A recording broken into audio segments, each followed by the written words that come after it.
할렐루야. 예수 다시 사셨네. 우리 주님께서 우리의 죄와 죽음을 이기시고 다시 살아나셨습니다. 주님의 부활의 능력과 소망이 여러분의 삶과 가정에 충만하시기를 간절히 기원합니다. 부활의 날, 오늘 우리에게 주시는 하나님 말씀입니다. 요한복음 20장 11절에서 18절 말씀입니다. 함께 봉독하시겠습니다. 마리아는 무덤 밖에 서서 울고 있더니 울면서 구부려 무덤 안을 들여다보니 흰 옷 입은 두 천사가 예수의 시체 뉘었던 곳에 하나는 머리편에 하나는 발편에 앉았더라. 천사들이 이르되 여자여 어찌하여 우느냐? 이르되 사람들이 내 주님을 옮겨다가 어디 두었는지 내가 알지 못함이니이다. 이 말을 하고 뒤로 돌이켜 예수께서 서 계신 것을 보았으나 예수이신 줄은 알지 못하더라. 예수께서 이르시되 여자여 어찌하여 울며 누구를 찾느냐 하시니 마리아는 그가 동산지기인 줄 알고 이르되 주여 당신이 옮겼거든 어디 두었는지 내게 이르소서 그리하면 내가 가져가리이다. 예수께서 마리아야 하시거늘 마리아가 돌이켜 히브리 말로 라보니 하니 이는 선생님이라는 말이라. 예수께서 이르시되 나를 붙들지 말라. 내가 아직 아버지께로 올라가지 아니하였노라. 너는 내 형제들에게 가서 이르되 내가 내 아버지 곧 너희 아버지 내 하나님 곧 너희 하나님께로 올라간다 하라 하시니 막달라 마리아가 가서 제자들에게 내가 주를 보았다 하고 또 주께서 자기에게 이렇게 말씀하셨다 이르니라. 아멘. 다시 한번 부활의 소망과 능력이 여러분의 삶에 충만하시기를 간절히 축원합니다. 예수님이 십자가에 죽으신 후 사흘째 되는 날, 아직도 어둠이 가시지 않은 새벽에 막달라 마리아가 예수님이 묻힌 무덤으로 올라갑니다. 예수님 시신에 향유를 발라드리기 위함입니다. 그런데 무덤에 도착해보니 묘지 입구를 막았던 거대한 돌이 치워져 있었고 예수님의 시신이 사라져 버렸습니다. 시신이 있어야 할 자리에 예수님을 덮었던 세마포만 가지런히 놓여 있었습니다. 마리아는 누군가가 예수님의 시체를 치웠거나 혹은 훔쳐갔다고 여기게 됩니다. 베드로와 다른 제자는 현장을 확인 후 뾰족한 대책이 없어서 큰 두려움과 걱정을 가지고 돌아가 버립니다. 앞에 바로 9절에 보면 그들은 성경에 그가 죽은 자 가운데서 다시 살아나야 하리라 하신 말씀을 아직 알지 못하더라라고 기록하고 있습니다. 제자들은 예수님께서 그 처참한 십자가의 죽음, 그것을 제자들이 함께하거나 막아내지 못한 마당에 이제 주님의 시체마저 분실했으니 그 절망과 분노 그리고 닥쳐올 두려움과 공포에 그들은 아마도 겁에 질려 버렸을 것입니다. 막달라 마리아는 예수님 시신이 어디로 갔는지 알지도 못한 채 빈 무덤을 버려두고 되돌아갈 수는 없었던 것 같습니다. 결국 마리아는 할 수 있는 것이라고는 무덤 앞에서 무덤 돌문을 붙잡고 통곡하기 시작합니다. 아마도 7 귀신에 붙잡혀 마치 짐승처럼 살던 자신의 삶과 생명을 찾아주신 그 예수님이 그토록 처참하고 억울하게 십자가에 그 죽으신 충격과 억울함은 아직도 가슴에 사무치고 있는데 이제 시체마저 사라지고 말았습니다. 앞으로 살아가면서 힘들고 어려울 때마다 예수 그리스도의 사랑이 사무치게 그리울 때마다 예수님의 무덤이라도 찾아와서 남은 세월 용기를 얻어 살아갈 곳으로 삼고자 했는데, 이제 예수님의 시체마저 없어졌으니 마지막 남은 이 막달라 마리아의 추억과 사랑마저, 희망마저 사라져버린 완벽한, 즉 시체와 무덤마저 이제 의미가 없게 된 완벽한 절망뿐이었습니다. 마리아는 이미 여러 번 빈 무덤을 확인했을 것이고 베드로와 또 다른 제자도 이미 확인하고 돌아갔지만, 그러나 너무나 안타깝고 서러워서 혹시 내가 잘못 본 것은 아닐까, 그새 예수님의 시신이 제자리로 돌아와 있지는 않을까 하고 또다시 무덤 안을 들여다보고 또 들여다봅니다. 그런데 무덤 안에는 두 천사가 있었고 두 천사가 마리아에게 묻습니다. 왜 우느냐? 마리아가 사람들이 불쌍한 우리 주님의 시체를 훔쳐갔습니다.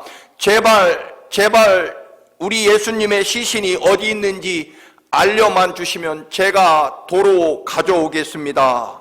다시 예수님을 무덤에 다시 잘 안치하겠습니다라고 대답합니다. 그러자 천사들이 말합니다. 이번에는 누가복음 24장 5절에서 7절 말씀을 여러분께 드립니다. 두 사람이 이르되 어찌하여 살아있는 자를 죽은 자 가운데서 찾느냐?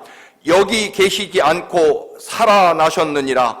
갈릴리에 계실 때 너희에게 어떻게 말씀하셨는지 기억하라. 이르시기를 인자가 죄인의 손에 넘겨져 십자가에 못 박히고 제3일에 다시 살아나야 하리라 하셨느니라 라고 대답합니다. 사실 이해하기 힘든 말입니다. 예수님의 시체는 당연하게 무덤에 묻혀 있어야만 합니다.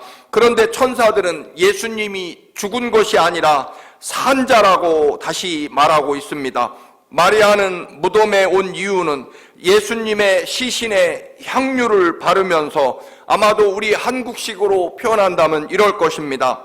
사무제라는 것처럼 매장한 지 5일째 되는 날 무덤에 가서 그야말로 술 한 잔 부어주며, 예수님 그토록 훌륭하고 착한 양반이 복도 지지리도 없으시지 그렇게 끔찍하고 억울하게 죽임을 당하시다니, 이제 나는 누굴 의지하고 살아가야 됩니까? 고생만 하시더니 좋은 날 보지도 못하고 결국 이렇게 비참하게 죽으시고 시체마저 없어졌습니다. 부디 좋은 곳으로 가셔서 편히 지내십시오. 그래도 제 가슴속에는 영원히 주님이 남아 계실 것입니다. 아마 그렇게 넋두리라도 하고 싶었을 것입니다. 여러분, 왜 힘들어 하십니까? 왜 울고 계십니까?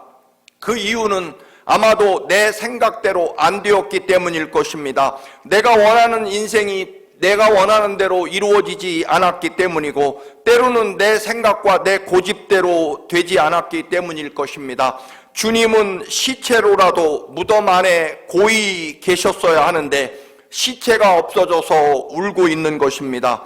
그러나 여러분, 빈 무덤은 분명코 하나님 아버지와 예수님께는 부활의 증거가 빈 무덤이었다는 것입니다. 마리아에게는 절망이고 시체를 도둑맞은 장소였지만 아닙니다. 여러분, 하나님 아버지와 예수 그리스도에게는 미리 예언되었고 약속하신 대로 부활하셨기 때문에 빈 무덤이었다는 것입니다. 막달라 마리아의 생각대로 예수님의 시체가 영원히 그 자리에 계속 있었다면, 마리아의 소원과 희망대로 예수님이 시체로 그냥 거기 계셨다면 정말로 우리 인류는 영원히 절망과 지옥, 죽음일 것입니다. 그리고 기독교 신앙은 아예 존재조차 할 수 없었을 것입니다. 그날 새벽의 빈 무덤은 비록 마리아에게는 완벽한 절망과 슬픔의 통곡 그 시간이었지만, 하나님과 우리 인류에게는 가장 위대한 구원과 승리의 소식이었던 것입니다. 여러분, 불교의 석가모니 진신사리를 불교 신자들은 최고의 존경과 거룩함으로 대합니다. 그러나 여러분, 우리 기독교는 만약에 예수님의 아주 작은 머리카락 하나 혹은 뼈 조각 하나라도 발견된다면 우리 기독교는 이 땅에서 사라지고 존재할 수 없을 것입니다. 그리고 우리 인류는 영원한 절망, 죽음과 지옥밖에는 우리에게 주어지지 않을 것입니다. 여러분, 무덤이 비어있지 않으면 우리는 영원히 멸망과 지옥의 끔찍한 소식일 것입니다. 마리아는 살아계신 부활하신 주님을 찾아야 옳지만 마리아는 여전히 자기 생각과 또는 상식과 고집에 매여 죽은 시체 예수님을 찾고 있다라고 하는 것입니다. 그리고 통곡하고 있습니다. 여러분, 우리의 통곡과 절망은 많은 경우에 예수 그리스도를 제대로 알지 못했기 때문에, 그분이 얼마나 나를 사랑하시고 어디까지 나를 사랑하시고 또한 부활하셔서 영원토록 우리를 사랑하시는, 십자가에서 죽기까지 사랑하시고 죽어가면서 사랑하시고 다시 사흘 만에 부활하셔서 사랑하시는 예수 그리스도를 제대로 알지 못하기 때문에 여러분, 때로는 정말 하나님이 얼마나 우리를 사랑하시고 얼마나 위대한 능력과 권능 가운데 우리를 사랑하시는지 그 놀라운 부활의 승리와 능력을 제대로 알지 못하고 믿지 못하고 여전히 내 생각과 내 경험과 내 고집에 매여 있기 때문에 우리는 엉뚱하게도 무덤에 시체가 없다고 울고 있다라고 하는 것입니다. 주님은 이미 가장 위대한 승리를 거두시고 우리에게 부활의 능력과 소망으로 우리 곁에 계심에도 불구하고 우리는 여전히 빈 무덤에 시체가 없다고 시체 찾으러 다니는 어리석은 삶을 살아가고 있기 때문일 것입니다. 여러분, 값싼 눈물 흘리지 마시고 부활하신 부활의 주님을 꼭 발견하시고 붙잡고 동행하시기를 바랍니다. 여러분의 삶이 모두 비어 있을 때 부활의 승리의 주님께서 함께 하시는 새로운 생명과 축복이 시작됨을 믿으시기 바랍니다. 주님은 나의 최고봉이라는 책에 보면 아브라함은 그토록 사랑하는 아들 이삭을 번제로 드리라는 하나님 말씀에 결국 순종해서 모리아 산에 가서 아들 이삭을 번제로 드리는 헌신과 결단을 하게 됩니다. 자기가 죽는 것보다 더 아픈 마음과 슬픔으로 아들 이삭을 번제로 드리기 위해 칼을 내리 꼽는 순간 천사가 아브라함의 팔을 붙잡고 이삭을 칼로 찌르지 말라고 중단하라고 명령을 하게 됩니다. 그토록 고통스럽고 어려운 결정으로 아들 이삭을 드리겠다고 결심했고 실제로 아들 이삭을 번제로 드리기 위하여 칼을 내리 꼽는 순간에 갑자기 하늘로부터 음성이 들렸을 때 아브라함은 생각하기를 이건 반드시 원수 마귀가 내가 내 아들 이삭조차 하나님 앞에 헌신하고 드리겠다는 나의 믿음을 시험하고 방해하는 원수 마귀 사탄일 것이라고 생각하기 쉬웠다는 것입니다. 여러분, 우리는 하나님 앞에 온전히 결단하는 것도 어렵지만 내가 내린 하나님을 향해 하나님을 위해 무엇이든 다 하겠다고 결단했을 때 그것을 가로막는 것에 대하여 여러분, 원수마귀 사탄으로 그들의 방해로 여기고 끝까지 나는 내 아들 이삭을 번제로 드리겠다, 사탄아 물러가라 라고 말하면서 기어이 아들 이삭을 번제로 드리겠다고 하는 그런 열정적인 신앙이 여러분, 하나님의 명령과 하나님의 말씀 앞에 결국 중단되고 하나님의 뜻에 순종한다라고 하는 것입니다. 여러분, 아브라함의 믿음이 더 뜨겁고 또는 자기 중심적인 믿음, 자기 고집과 자기 신념에 의한 믿음이라면 내가 어떻게 내 아들 이삭을 데리고 이 모리아산까지 와서 정말 하나님께 드리려고 내가 어떻게 가슴이 찢어지며 아파하며 내 아들 이삭을 온전히 하나님께 드리겠다고 결심했는데 이제 와서 내 결심과 헌신을 가로막다니 너는 분명코 원수마귀 사탄이다. 여러분, 이런 자기 신념과 고집, 이것이 때로는 믿음으로 위장될 때가 있다라고 하는 것입니다. 이 주님은 나의 최고봉이라는 책에서는 내가 하나님을 향하여 정말 내 모든 신념과 각오를 온전히 하나님께 드리는 것, 그것을 하나님께서 중단시킬 때도 기꺼이 중단할 수 있는 믿음이 있어야 한다는 것입니다.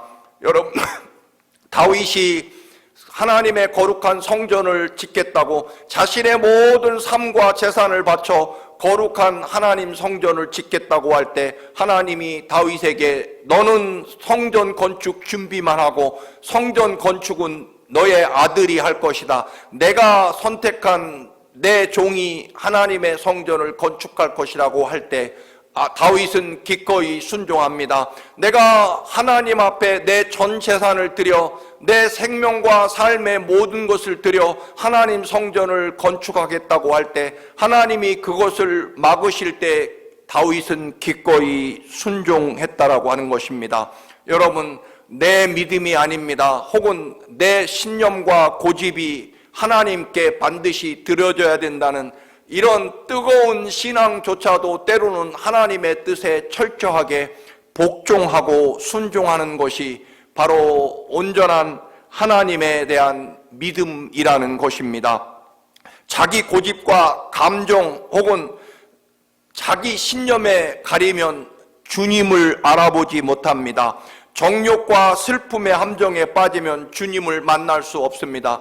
여러분, 막달라 마리아만큼 예수 그리스도를 사랑한 여인은 없을 것입니다. 자기의 전 생명과 삶을 들여 예수 그리스도를 사랑합니다. 그런데 예수님을 알아보지 못합니다. 눈물이 앞을 가려 또는 내가 사랑하는 예수님의 시체라도 남아 있어야 되는데 그 시신마저 도둑맞은 그 슬픔과 비통함 때문에 내가 얼마나 예수 그리스도를 사랑했으면 예수님의 시체를 붙잡고서라도 내 삶을 유지하려고 했던 주님에 대한 그 뜨거운 사랑 때문에 부활의 주님을 알아보지 못하고 오히려 마리아는 예수 그리스도의 부활하신 주님의 모습을 동산지기, 무덤 관리인으로 착각하게 됩니다.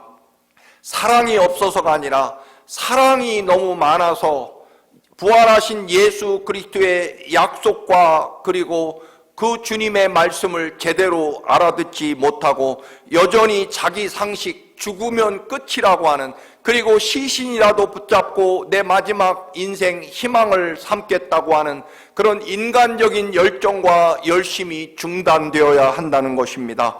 막달라 마리아와 제자들 앞에 이 빈 무덤 이야기는 결국 이제 죽음이 그들의 삶을 지배하지 않게 되었다는 사실을 말씀하는 것입니다. 다시 말해 삶과 죽음의 경계선이 무너진 것입니다. 천사가 말한 것처럼 십자가에 못 박혀 죽으신 예수님은 약속대로 주신 말씀대로 사흘 되는 날에 다시 살아나신 것입니다. 이것은 예수님이 죽기 전에 그 나사렛 예수 그리스도의 일상적으로 다시 돌아갔다, 나사렛 예수의 인간의 모습으로 다시 되돌아갔다라고 하는 그런 뜻은 아닐 것입니다. 부활의 주님께서 죽음 이전의 삶과 죽음 이후의 삶의 인간적인 경계를 완전히 없애버리고 무너뜨리고 죽음과 또는 부활을, 영생을 하나로 만드셨다라고 하는 것입니다. 부활로 인해서 죽음도 삶이 되고 또한 죽음은 부활 때문에 이제 이 땅에서 사라졌다는 것입니다.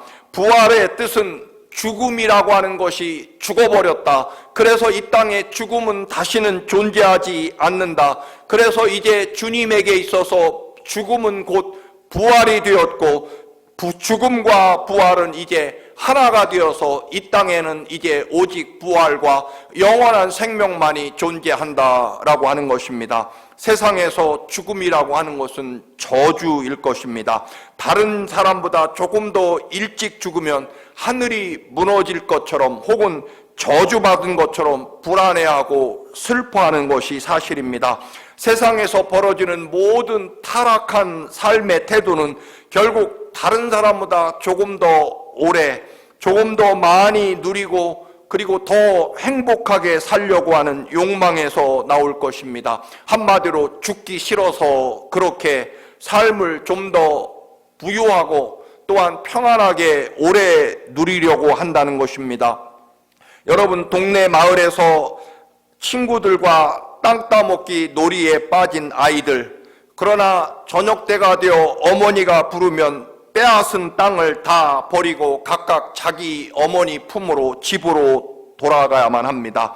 그런데 아이들이 어머니의 부름에 따라서 자신들이 땄던 땅을 버려두고 집으로 가는 순간 그들의 삶이 무너지는 것은 아닙니다.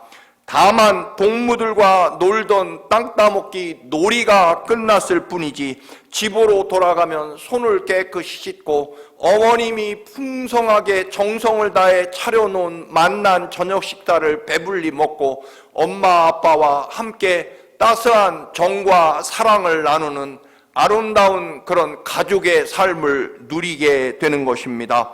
여러분, 결국 어머니가 부르실 때 땅 따먹기 놀이와 집 사이의 경계선은 의미가 없어졌다는 것입니다. 물론 죽음이 별것 아니다라는 그런 의미는 아닙니다. 다만 부활을 경험하면, 부활을 진정으로 만나면 마치 태양 앞에 촛불이 필요 없는 것처럼 우리가 진정으로 살아계신 하나님의 부활과 영생을 소유하게 되면 이 땅에 그 무엇보다 소중한 이 땅의 그 어떤 것보다 찬란한 신령한 하나님의 거룩한 이 땅을 초월하는 하나님 나라의 그 놀라운 기쁨과 영광이 우리의 삶을 지배하게 된다는 것입니다. 여러분, 죽음도 그래서 부활의 시작임을 알기에, 즉 죽음이 곧 부활이라고 하는 것, 그래서 예수 그리스도께서 말씀드린 대로 부활은 곧 죽음과 하나라고 하는 그러한 하나님의 거룩한 부활의 의미와 능력을 담고 있기에, 여러분, 우리가 마치 편안하게 잠자리에 드는 이유는 내일 아침이면 반드시 눈을 뜰 것이 분명하기 때문에 오늘 저녁에 편히 잠을 잘 것입니다. 그래서 우리가 마치 지금 잠자는 것이 내일 아침을 믿기 때문인 것처럼, 여러분, 죽음이라고 하는 것이 끝이 아니라 곧 부활이라고 하는 것입니다. 그래서 예수 그리스도의 부활의 참된 의미는 죽음과 생명이 곧 하나 되어서 죽음이 곧 부활이며 부활이 곧 죽음이라고 하는 그런 경계가 사라진, 그래서 우리는 모든 것이 예수 그리스도의 부활과 능력과 소망 안에서 우리들의 삶이 이루어진다라고 하는 믿음이라는 것입니다. 그래서 바울이 고백한 로마서 14장 8절, 우리가 살아도 주를 위하여 살고 죽어도 주를 위하여 죽나니 그러므로 사나 죽으나 우리가 주의 것이로다라는 그런 영적인 경험입니다. 바울 사도에게 있어서 죽음과 삶은 곧 부활 안에서 하나 되었다라고 하는 것입니다. 이제 죽음은 존재하지 않는다는 것입니다. 부활 안에 죽음이 다 녹아버렸다라고 하는 것입니다. 예수님을 통해서, 그 부활을 통해서 이제 죽음도 생명이며 부활로 하나 되었다라고 하는 것입니다. 그래서 우리는 마음 놓고 기쁘게 죽을 수 있고, 마음 놓고 양보하고 희생하고, 마음 놓고 용서하고, 마음 놓고 낮아질 수 있습니다. 왜냐하면 하나님이 반드시 승리하시는 부활로 우리를 일으켜 줄 것이기 때문에 그렇습니다. 그런데도 우리는 여전히 마리아처럼 우리의 생각과 고집과 판단, 때로는 우리 고집이 담긴, 우리 신념이 담긴 신앙을 고집하다 보니 여전히 부활이 없는 죽음, 그 죽을 것에만 매달려 살아간다라고 하는 것입니다. 한평생 마부로 살았던 경동 제1교회 영수 엄귀연 이야기입니다. 영수라는 제도는 한국 초기의 기독교 직분입니다. 영수는 교회 종치기, 청소, 행정은 물론 교회 설교자가 없을 때는 설교도 했다고 합니다. 그는 주일과 수요일 밤이면 등불을 켜서 교회를 밝혔고 새벽종을 치고 청소와 난로불을 꺼지게 하는 경우가 없었다. 영수 엄귀연은 여러분, 그가 얼마나 충성했으면 그 당시 조선의 가장 비천한 신분이었던 마부가 교회 지도자가 된 것입니다. 이재영이라는 사람이 있습니다. 왕손으로 고종 임금보다 조금만 먼저 태어났으면 왕이 될 수도 있었던 귀한 왕손이었습니다. 이재영은 왕이 되지 못한 아쉬움과 혹은 일본에게 침략당한 조선에 대한 좌절로 말 그대로 되는 대로 인생을 살았습니다. 그런데 충주로 조상묘에 성묘를 갈 때마다 이 마부 엄귀연을 고용합니다. 엄귀연은 이재영을 최고로 극진히 모시게 됩니다. 감동을 받은 이재영 이 왕손에게 엄귀연 마부가 전도를 합니다. 날이 황송하오나 예수 믿으십시오. 그래야 나리께서도 죄사함 받고 영생을 얻습니다. 그 말을 들은 왕손 이재영은 마부 엄귀연을 조롱합니다. 야 이놈아, 예수를 믿으면 너 같은 쌍놈도 양반이 된다더냐? 그때 엄영수가 대답합니다. 나으리, 예수 믿는 도리는 그런 것이 아닙니다. 제가 양반이 되기 위해 예수 믿는 것이 아니라 마부 노릇을 더 잘하려고 예수를 믿는 것입니다. 나리께서 예수만 믿는다면 제가 평생 나리의 마부 노릇을 하며 살겠습니다라고 말합니다. 이재영은 결국 숭동교회에 출석하였고 숭동교회에서 부흥회가 열리는 날 왕손 이재영은 마부 엄귀연을 만나게 됩니다. 예수 믿은 이재영은 마부 엄귀연에게 쫓아가 그를 얼싸안으며 형님 반갑습니다. 내게 전도하던 엄가 형님 아니십니까? 라고 그렇게 뛰어가서 마부 엄귀연 영수를 끌어안고 함께 기뻐합니다. 마부 엄귀연이 깜짝 놀라 아니 저보고 형님이라고 하시다니요. 내가 예수 믿고 하나님 자녀가 되었으니 엄마부가 이제 나의 형님이 아니요. 할렐루야 함께 외쳤고 이 일로 양반 장로와 마부 백정 출신 천민 교인들이 함께 얼싸안고 형제가 되어 춤을 추었다는 이야기입니다. 나중에 이재영은 실제로 신학교를 졸업하고 승동교회 7대 담임 목사가 되었다는 이야기입니다.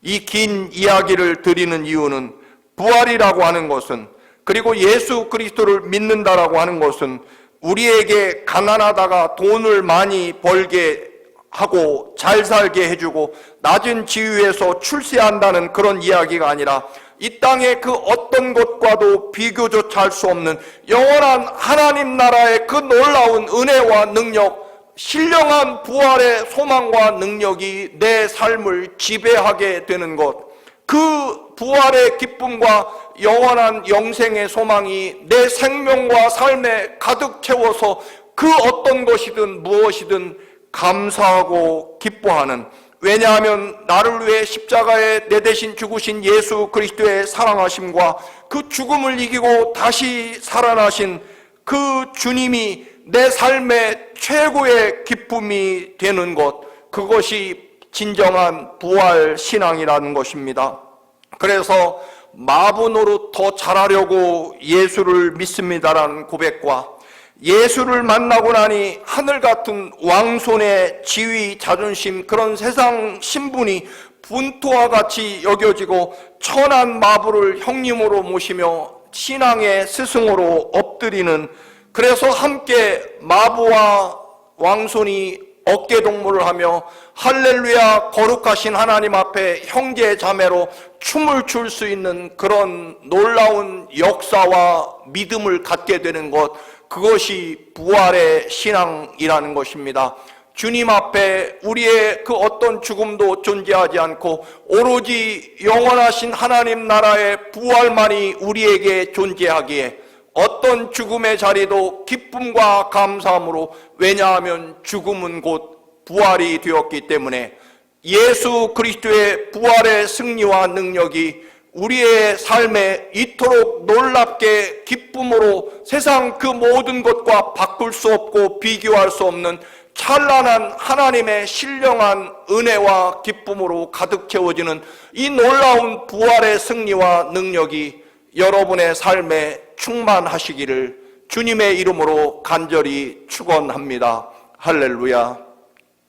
존귀하고 거룩하신 아버지, 주님이 십자가에 그 찢기신 살과 보혈로 우리의 죄악이 모두 씻어지시고, 또한 주님이 부활하심으로 우리의 영원한 하나님 나라 영생을 이루게 하신 거룩하신 아버지, 이 땅에 우리의 육신의 생각과 고집과 신념이 아닌 주님의 위대한 죽음으로부터 승리하신 부활의 소망과 능력이 우리의 믿음이 되게 하시고, 또한 그 부활 신앙이 우리들의 삶의 근거가 되게 하셔서 어떤 조건과 형편에서도 죽음이 곧 부활임을 믿으며 낮아지는 자리, 섬기는 자리, 용서하는 자리, 또한 인내하며 기다리는 자리, 아버지 그 어떤 손해와 또한 아버지 하나님 견딤과 아버지 하나님 불안과 어려움과 절망의 자리에서도 기쁨과 감사함으로 부활의 영광을 바라보며 승리를 노래하는 그러한 저희들의 믿음 되게 하옵소서. 예수 그리스도의 이름으로 기도드립니다. 아멘.